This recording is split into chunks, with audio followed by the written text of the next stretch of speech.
Banyarwanda bavandimwe, twese tuziterambere ridasanzwe n'amahoro igihugu cyacu cyagezeho kubera imiyoborere myiza ya nyakubahwa Perezida Paul Kagame nyuma ya Jenoside yakorewe Abatutsi mu 1994.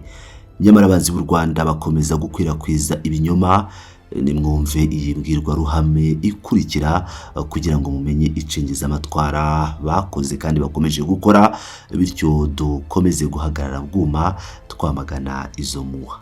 Avec l'histoire, c'est que nous constatons que la violence qui a commencé au Rwanda a été exportée en République démocratique du Congo. Kubyerekeye amateka, icyo tubona nuko urugomo rwatangiriye mu Rwanda rwoherejwe muri Repubulika ya Demokarasi ya Kongo, kandi abiyita abahohotewe muri iki gihe mu by'ukuri biteye agahinda nibo bahindutse abicanyi mu gukomeza uwo muco w'urugomo mu karere k'ibiyaga bigari. Jenoside yabayeho ejo bundi mu Rwanda, ariko jenoside muri Repubulika ya Demokarasi ya Kongo yarahindutse ifata amashusho menshi ikorerwa mu bice bitandukanye.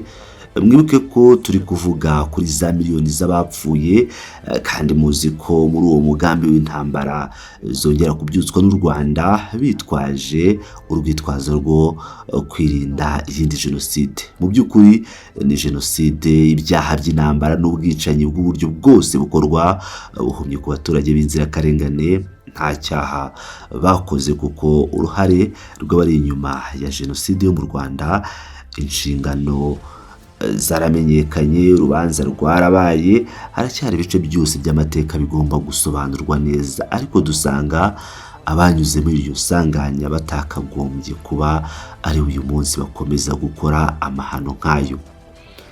Rero mbere na mbere, aya ni amakimbirane cyangwa ukuvuguzanya gufitanye isano na Perezida w'u Rwanda. Ndabibutsa ikiganiro cye giheruka aho ubwe yiyemereye ko atanga ubutaka bwe, agatanga amasasu n'amakuru y'ubutasi ku banyekongo bayobotse Kagame.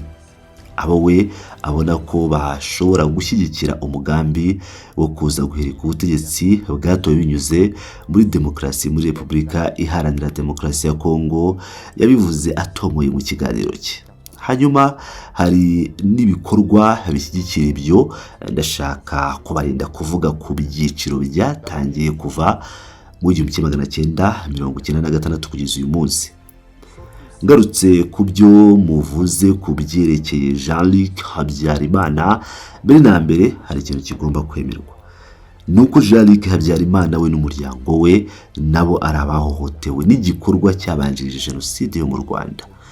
Ni ngombwa ko niba hakwiye gukorwa igikorwa cyo kwibuka, kigomba gukorwa mu buryo bwuzuye. Birumvikana ko hari ubutabera bugomba gutangwa ku miryango ya Perezida Habyarimana no ku miryango ya Perezida w'u Burundi baguye mu mpanuka cyangwa mu gitero cyagabwe ku ndege ya Falcon yari batwaye. Ndabibutsa ko Perezida Habyarimana yari umugabo washyigikiraga inzira y'amahoro, kandi ngarutse ku muhungu we, si umugaba w'intambara. Sinigeze nsoma inyandiko ye n'imwe avuga ko bagomba guhirika ubutegetsi bw'u Rwanda, kandi inkuru zavuzwe na Perezida w'u Rwanda zibogamye zari inkuru z'ibinyoma no guteza imidugararo, kuko byanze bikunze agomba gushaka inzira zibusamo zo gusobanura ukuhaba kw'iyo mitwe mu buryo bunyuranyije n'amategeko ku butaka bwacu. Nabivugaga kare ko atari umugaba w'intambara mu buryo bunyuranye n'abo Kigali ishyigikira mu guhungabanya umutekano w'igihugu cyacu. Jean-Luc Habyarimana yabaye umuyobozi wa politike uharanira amahoro n'ubwiyunge bw'igihugu. Icyo kibazo cy'ubwiyunge nicyo Perezida Kagame atashoboye. Si uko yakuye amoko ku mpapuro ngo bivuze ko yashoboye gukemura izo mbogamizi z'ubwiyunge ku gihugu cyashegeshwe bigezaho.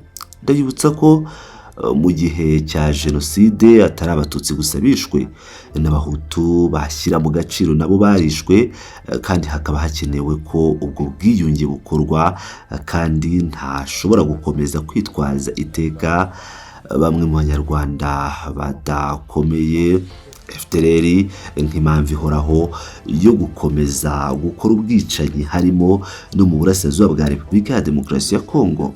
Perezida w'u Rwanda muri uwo mugambi wo kubaka u Rwanda rwiyunze yakagombye kwisuzuma akumva ko amahitamo yakoze yo gushyiraho ubutegetsi bw'iterabwoba n'igitugu ku muntu wese ugerageje kunenga imiyoborere ye y'igihugu biteza ikibazo.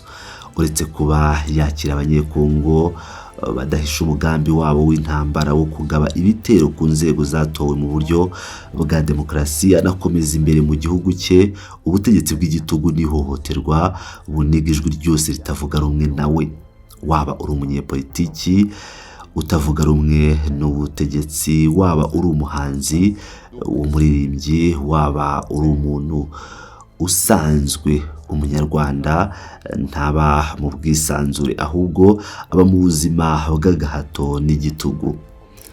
Kubw'ibyo biragaragara neza ko uyu munsi ko kuri twe Kinshasa twahisemo inzira y'amahoro. Perezida wa Repubulika yakunze kubivuga ko twe nta kibazo dufitanye n'abaturage b'u Rwanda, kuko dutekereza ko u Rwanda ari igihugu cy'abavandimwe kizahora ari abaturanyi ba Kongo ibihe byose, kandi ko tudashobora gukomeza umuco w'urugomo nk'uko perezida w'u Rwanda abikora, kuko so kubiba urugomo ngo umuntu asarure amahoro mu kubiba urugomo, umuntu asarura urugomo gusa. Kandi twe twiyemeje by'umwihariko gushyigikira gahunda z'amahoro.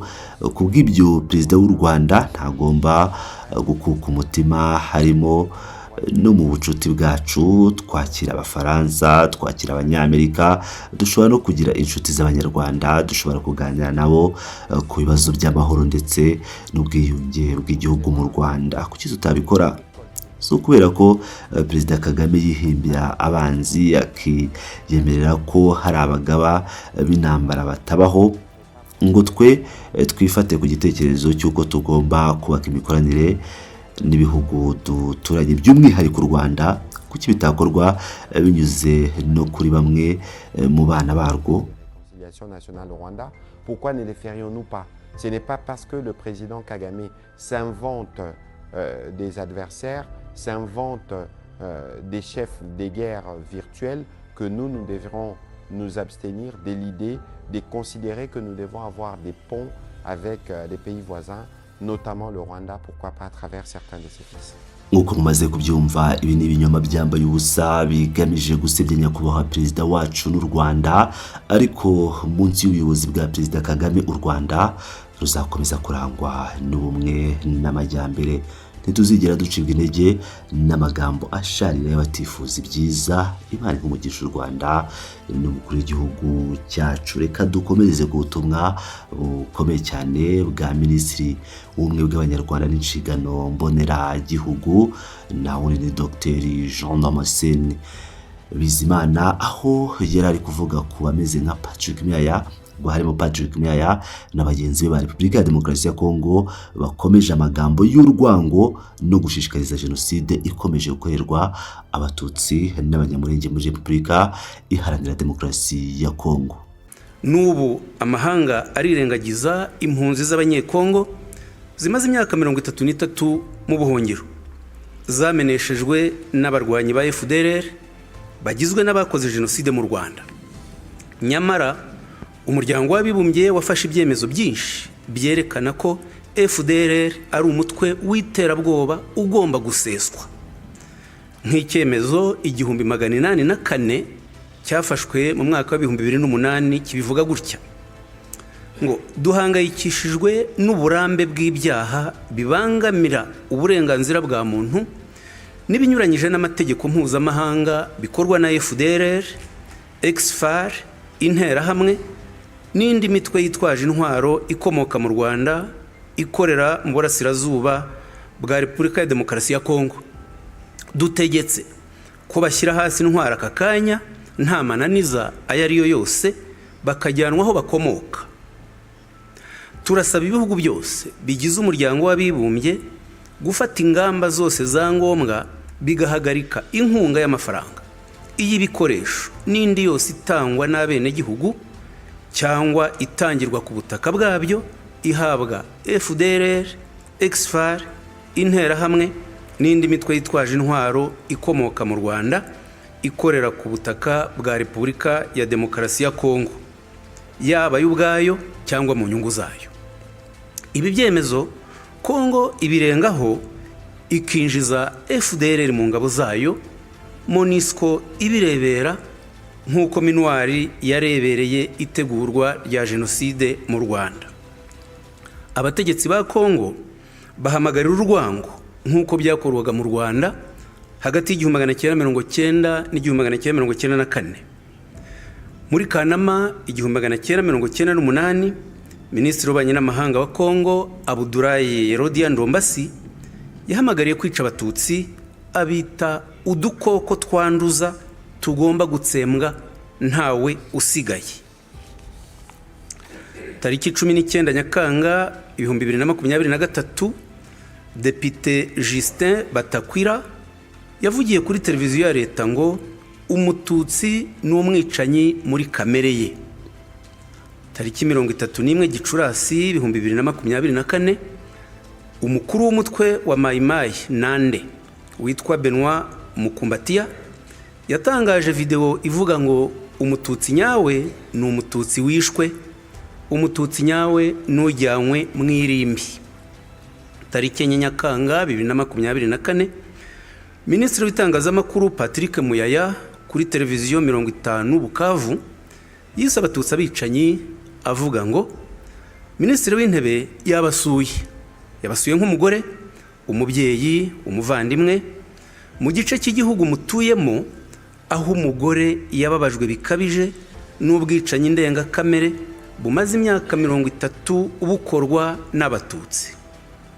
Tariki 24 Ugushyingo 2024, Minisitiri w'Ubucamanza Constant Mutamba Igoma yasabye kwica abatutsi bahereye ku bayobozi bakuru b'u Rwanda. Tariki 28 Ukuboza 2025, umuvugizi w'ingabo za Kongo General Ekenge yahamagariye kuri televiziyo y'igihugu urwango ku batutsikazi. N'impuguke z'umuryango w'abibumbye zoherezwa muri Kongo zirabogama. Muri Gashyantare 1999, Roberto Gareton wabaye intumwa idasanzwe ya Komisiyo ya ONU y'uburenganzira bwa muntu muri Kongo yatanze ikiganiro gihamagarira urwango ku batutsi, avuga ngo hariho ukwinangira k'umuryango w'abibumbye guturuka ku rugomo rukorerwa Kongo ruturutse ku gatsiko k'abatutsi. Nyakubahwa Perezida wa Repubulika, ndangiza, uwavuga ibimenyetso byigisha urwango n'ingengabitekerezo ya jenoside bikorwa muri iki gihe na Kongo bwakwira bugacya. Abanyarwanda babashimira umutekano mwabahaye n'ingamba mufata zibarinda.